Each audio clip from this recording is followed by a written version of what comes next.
Donc bonjour à tous. Donc pour ceux qui ne me connaissent pas, moi c'est Nathalie. Euh, Pardon, je tousse.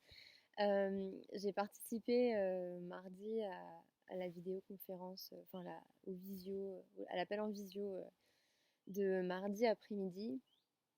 Et, euh, et donc du coup, je voulais vous partager mon expérience suite à cet appel groupé de mardi.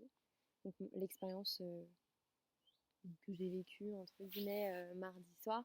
J'avais donc envoyé un message à Mana pour lui expliquer voilà, un petit peu mon cheminement, ce qui s'est passé un peu dans ma tête. Et elle m'a conseillé, enfin elle m'a proposé de vous faire une vidéo pour partager ça avec vous. C'est vrai que j'aurais préféré l'écrit, mais c'est pas grave. Euh, Parce que je tousse un peu. Donc c'est un peu compliqué de parler. Euh, du coup, comme je disais à Amanda, enfin, je vais reprendre ce que je lui avais envoyé, comme ça, ce sera plus simple. Sinon, je vais partir dans tous les sens. Euh, donc, euh, du coup, moi, j'avais répondu présente pour participer à cette discussion groupée, alors que, bah, a priori, tout se passait bien dans ma vie. Je me dis non, bon, j'en ai pas vraiment besoin, tout va bien. Euh, Voilà, je me disais que j'aurais rien à dire, donc j'allais essentiellement écouter les autres parler et éventuellement rebondir, réagir. Et puis, euh, et puis en fait, il se trouve que bah, j'ai bien été servie, j'ai pas été déçue. Parce que ben, quand j'ai terminé l'appel en visio, ben, j'étais vraiment en colère. J'étais vraiment en colère parce qu'à la fin, plus personne ne m'entendait. Donc pour ceux qui n'ont pas participé à cet appel, au début, tout allait bien et puis à la fin, on m'entendait plus. Donc je sais pas, il y a eu un bug, mais il y avait bien l'image, mais il n'y avait pas le son et il y avait que deux personnes qui pouvaient m'entendre. Et, euh, et j'ai mon amie Yael, donc qui faisait partie également de cette vidéo, enfin de cet appel, qui m'entendait, donc qui a proposé de répéter à tout le monde ce que je disais. Et donc, du coup, au final, elle a répété la première phrase et puis elle a tout de suite rebondi dessus. Et après, après, elle a pas pu s'empêcher de parler de sa propre expérience.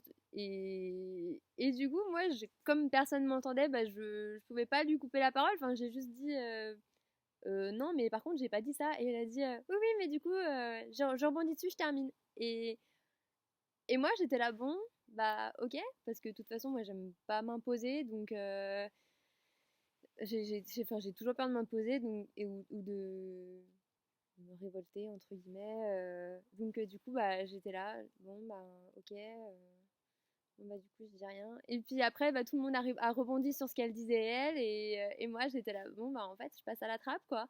Donc, et puis j'ai rien dit, je me suis dit, bon, bah c'est pas grave, mais du coup, ça a commencé à me mettre en colère, ça a commencé à m'énerver, donc j'ai commencé à me fermer. Je crois que je faisais un peu la gueule, je pense que ça se voyait un petit peu. Euh, et, euh, et puis du coup, je disais, il y a mon chat, où que j'aille, il vient. C'est un vrai pot de colle.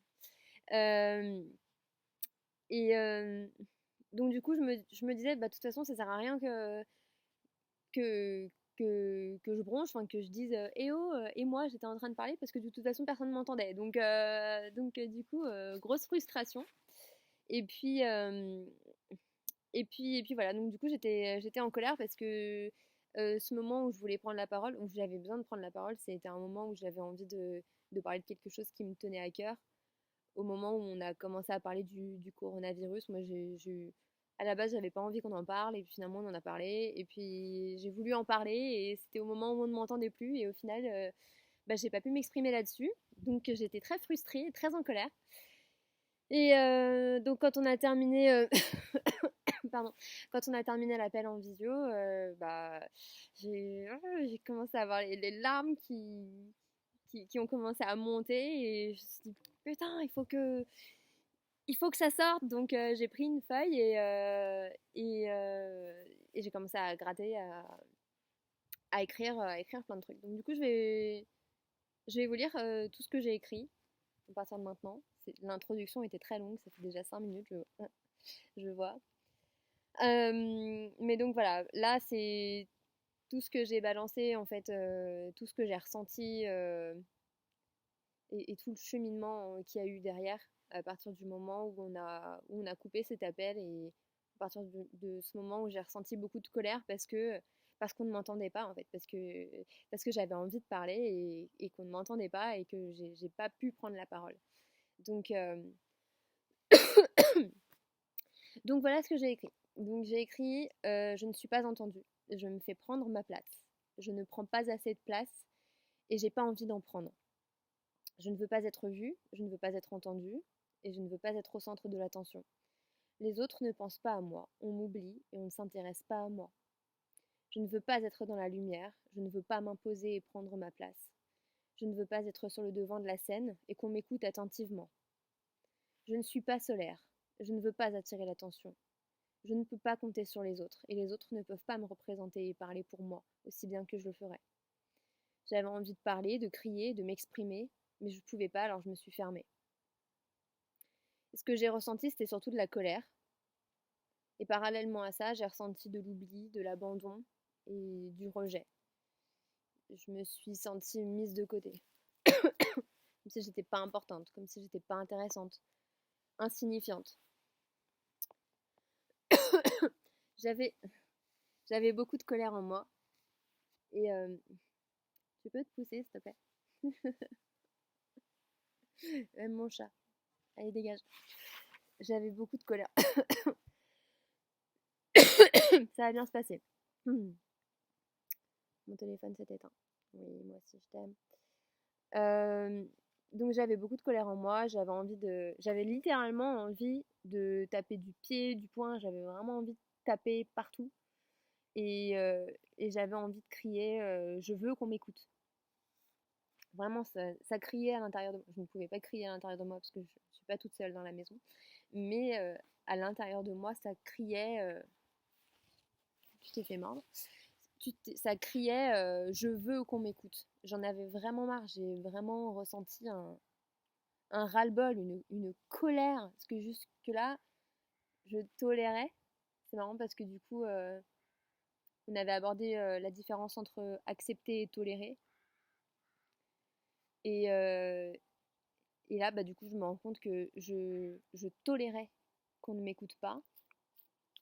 Mais à l'intérieur de moi, ça crie pour qu'on m'entende, pour qu'on m'écoute, pour que je puisse m'exprimer et que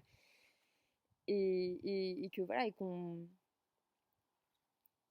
je sais pas, qu'on me reconnaisse quelque part. Donc ça criait à l'intérieur de moi, je veux qu'on m'écoute. Je ressentais une vraie colère.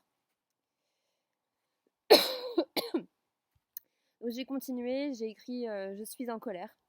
Je suis discrète et transparente. Euh, donc si... Désolée, plus je parle et plus ça me fait tousser.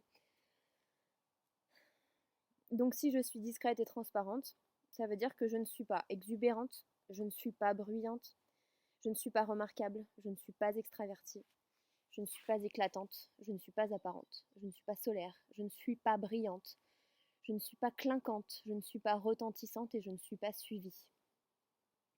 J'ai vraiment profondément, au fond de moi, envie de prendre la parole et d'avoir l'attention des autres. Mais quand je l'obtiens, automatiquement, je vais me mettre à rougir et je vais perdre le fil de ce que je suis en train de dire. Je vais perdre un peu mes moyens, quoi. Parce qu'en fait, tout d'un coup, je me sens exposée. C'est comme si j'étais planquée dans l'obscurité et tout d'un coup, on allume une énorme lumière, un énorme spot, d'un coup, paf, sur moi et en fait, du coup, c'est hyper intimidant et je suis là, ouais, non, mais alors en fait, oui, non, mais du coup, c'était peut-être pas si intéressant que ça, ce que j'avais envie de dire. Et du coup, je perds totalement mes moyens.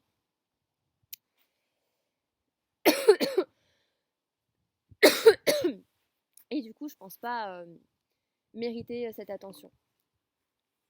Donc du coup, je me disais, hop, du coup, je me disais comment je fais pour être, comment je pourrais faire pour être brillante, lumineuse et remarquable.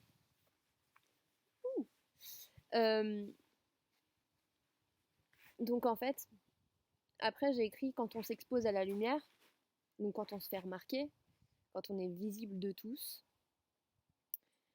bah en fait on s'expose aussi aux dangers et aux attaques. Donc moi en fait j'ai besoin d'être à l'abri. Et si j'ai besoin d'être à l'abri, eh ben, je me sens pas en sécurité.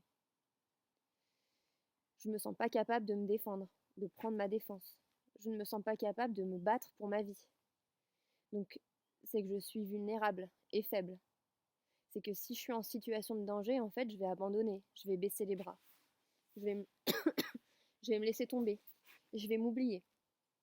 Donc je vais pas me laisser vivre. Donc je ne veux pas me donner le droit et la chance de vivre et d'exister. Et là, en fait, en écrivant ça, j'ai écrit ça et puis après, bon, je suis retournée un peu à mes occupations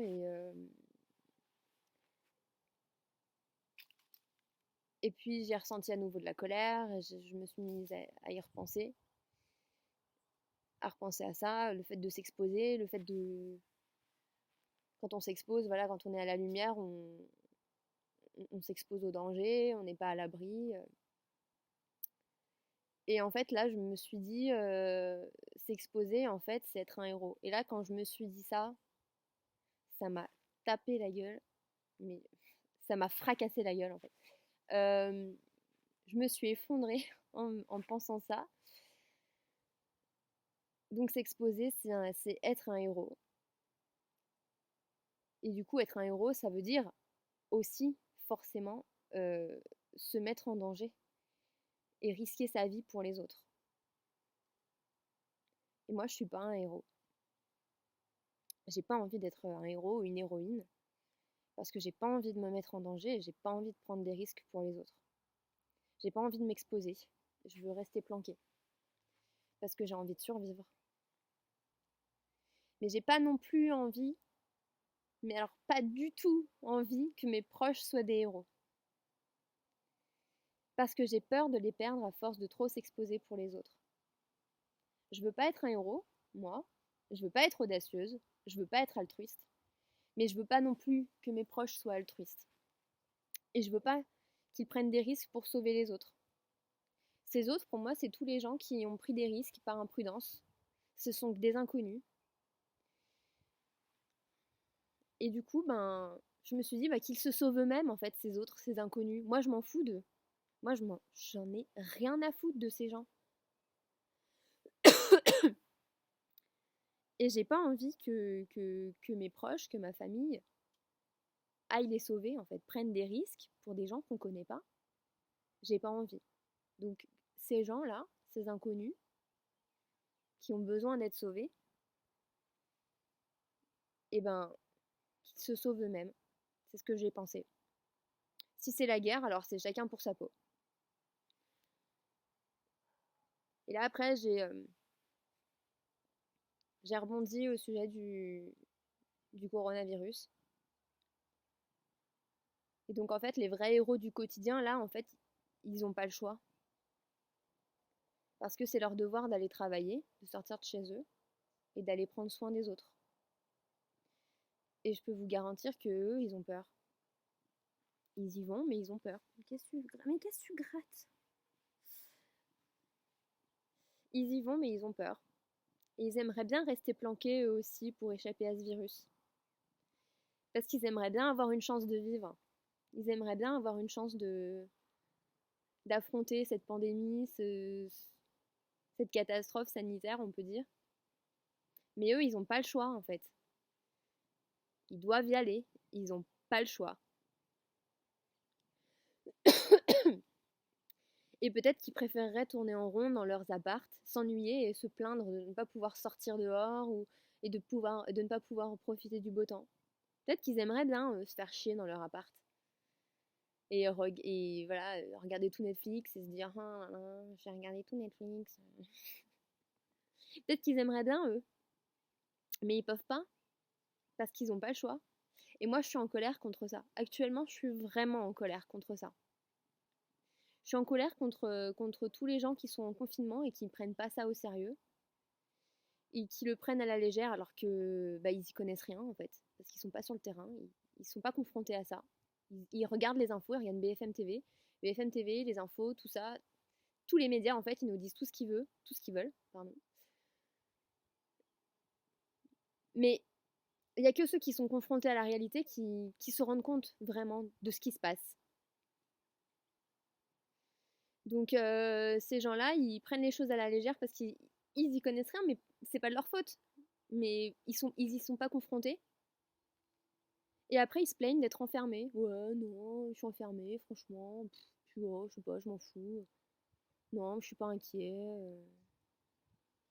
Alors que les soignants, moi je parle des soignants parce que parce que je suis indirectement, enfin directement et indirectement concernée par les soignants parce que j'ai 2 soignants dans ma famille. Donc moi, je pense aux soignants, mais évidemment, il y a énormément de monde, il y a énormément de gens qui ne sont pas des soignants, qui sont obligés d'aller bosser tous les jours et qui sont obligés de s'exposer au virus et qui ont peur. Donc les soignants qui sont exposés tous les jours, ils ont peur, vraiment. Moi, je peux vous le dire, j'en ai 2 dans ma famille et ils ont peur. Ils flippent pour leur vie. Ils ont de très longues journées. Déjà de base, ils bossent dans le stress, mais en plus, ils ont un stress qui s'ajoute, quoi, parce qu'ils se disent, mais si ça se trouve, je vais les choper, si ça se trouve, je vais crever, tu vois. Ils ont vraiment peur. Et, euh, et si c'est la vraie crise, c'est-à-dire que s'il y a trop de personnes qui sont hospitalisées, bah en fait, ils vont être complètement débordés. Et, euh, et ces gens-là, ces soignants, ils vont devoir bosser tous les jours. Tous les jours. C'est-à-dire que c'est à envisager. C'est-à-dire qu'il n'y aura pas de jour de repos.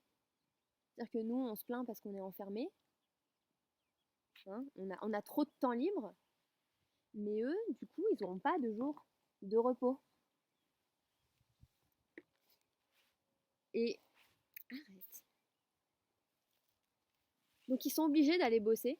Ils sont obligés de s'exposer tous les jours, qu'ils aient peur ou non, parce qu'il y en a qui ont peur, il y en a qui n'ont pas peur. Ça change rien en fait. Que t'aies peur ou pas, on dit la peur n'évite pas le danger. En fait, ça sert à rien. Qu'on ait peur ou pas, voilà. Qu'ils aient peur ou non, qu'ils y croient ou non, donc qu'ils prennent le truc vraiment au sérieux ou pas. En fait, ils n'ont pas le choix. Ils y sont et ils n'ont pas le choix. Et là, ça va, je suis plutôt calme. Mais à l'intérieur, je suis vraiment en colère. Il y a des moments où j'y pense et je suis vraiment en colère. Je suis vraiment en colère parce que donc moi j'ai deux soignants dans ma famille, dont mon père.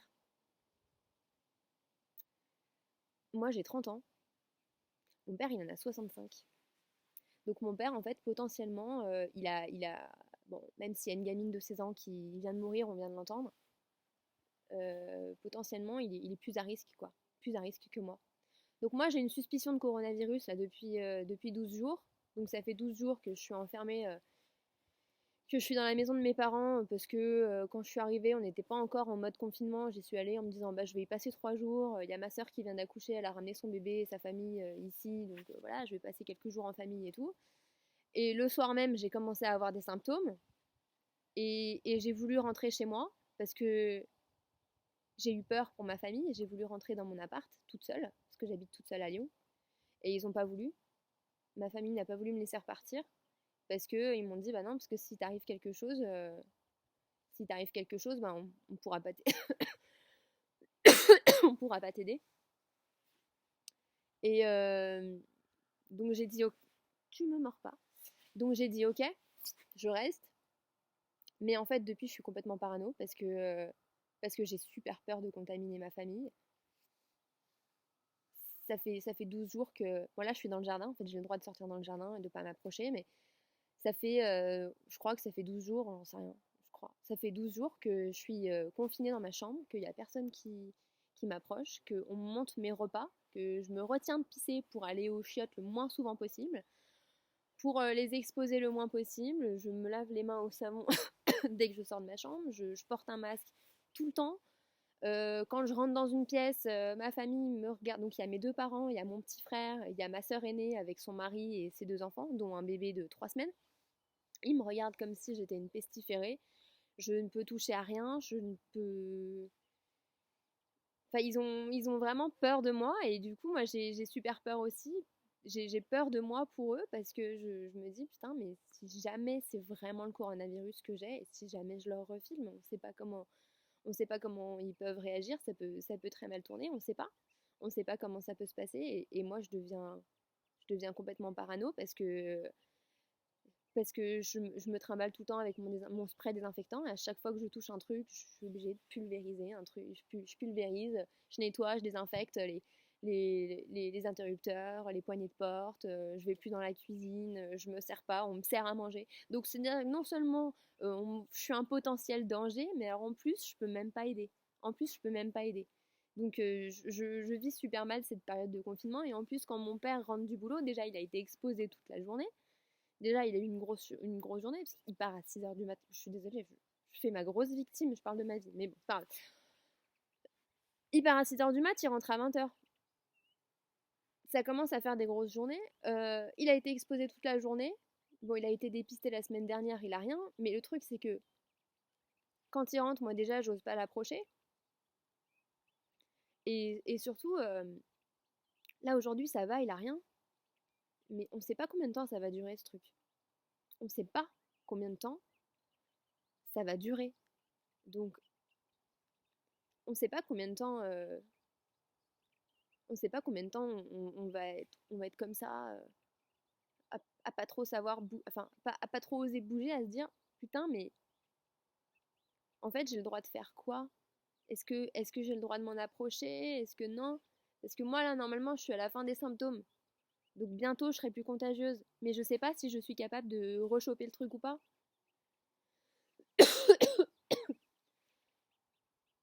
C'est c'est vraiment une période assez particulière que moi, je vis mal. Mais pas forcément par rapport à moi, mais par rapport à, ouais, par rapport à ma famille, parce que j'ai vraiment peur pour eux, et du coup, ça me fait vraiment péter un câble quand j'entends les gens se plaindre. Alors, oui, c'est leurs petits soucis, chacun a ses petits soucis, on ne doit pas, enfin, chacun vit la chose à son échelle, mais moi, ça me fait vraiment péter un câble. Ouais, non, on se fait chier, oh là là. Et moi, en fait, je suis vraiment juste en train de flipper pour la vie de ma famille, quoi. Donc voilà pourquoi j'étais vraiment en colère. Et, et juste parce que c'était une grosse parenthèse que je viens de faire, pour en revenir à ce que j'avais écrit mardi soir, quand je disais que donc tous ces gens qui n'ont pas le choix d'aller bosser en ce moment, donc notamment aussi les caissiers et caissières en supermarché, aussi ils sont hyper exposés, les pharmaciens, euh, tous ces gens-là, donc ils n'ont pas le choix. Et moi en fait du coup j'ai terminé mon cheminement par moi j'ai le droit de vouloir avoir le choix. J'ai le droit de vouloir avoir le choix. J'ai le droit de ne pas avoir envie de ne pas vouloir être un héros. Parce que j'ai le droit de ne pas vouloir aider les autres pour sauver ma propre vie. On se sent tous obligés en fait d'être un héros. Et moi, j'en ai pas envie, en fait. J'ai pas envie d'être un héros parce que j'ai pas envie de risquer ma vie pour les autres. Et j'ai pas envie que ma famille risque sa vie pour les autres. J'ai pas envie. Donc j'ai pas envie d'être altruiste, de venir en aide à ces inconnus, à ces gens. Et j'ai pas envie que ma famille non plus soit altruiste. Et le contraire d'altruiste, c'est quoi? C'est l'égoïsme. Et ben moi j'estime que j'ai le droit d'être égoïste lorsqu'il s'agit de ma vie, de ma sécurité ou de celle de mes proches, des personnes auxquelles je tiens. Et l'égoïsme, je pense que c'est un gros sujet en ce moment parce que justement, ce qui me met en colère, c'est cette sorte d'égoïsme, d'égocentrisme à penser, à chacun pense à ses petits problèmes, à ses petits soucis. Ouais, moi, machin, c'est de l'égoïsme. Et je pense que c'est aussi pour ça que ça me fait péter un câble, c'est parce que moi-même, en fait, j'ai envie d'être égoïste. J'estime que on dit que ce qui nous dérange le plus chez les autres, c'est ce qu'on n'a pas envie de voir chez soi.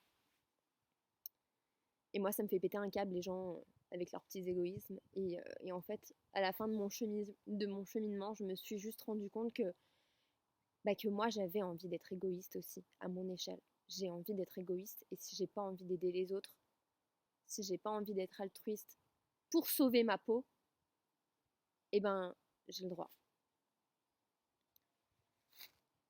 Voilà. Et, euh, et j'avais pensé à un autre truc. Mercredi, je l'avais noté. Ouais. Donc, du coup, je me sentais, j'avais juste écrit que je me sentais reconnaissante vis-à-vis de tous ces héros du quotidien en ce moment qui s'exposent malgré leur peur, malgré leur envie d'être chez eux en sécurité, malgré les risques, que peut-être ces héros du quotidien nous envient-ils par moments, nous les confinés râleurs et en manque d'imagination, à la recherche de distractions, à l'abri dans nos foyers. Peut-être qu'ils nous envient. Les confinés sont à l'abri dans leur foyer, à l'abri du virus, certes, mais pas à l'abri de se retrouver seul face à soi-même. Et finalement, c'est peut-être ça la plus grande peur du confiné, c'est peut-être lui-même. Voilà. Donc c'est tout ce que j'avais à dire et je me rends compte que c'était super long. Mais voilà, c'est toute l'expérience que j'ai vécue depuis mardi soir. Et voilà. Donc en espérant que ça, je sais pas, que ça puisse vous parler, voilà, que ça puisse créer quelque chose chez vous, si ça peut vous aider d'une quelconque manière. Euh, voilà. Donc n'hésitez pas à réagir à tout ce que je dis, même si ça vous a choqué. Franchement, vraiment, n'hésitez pas parce que c'est quand on échange, quand vraiment on communique, qu'il y a des choses qui surgissent. Et c'est ça qui est intéressant. Voilà. Bon, et ben, à bientôt. Bonne journée et bon confinement.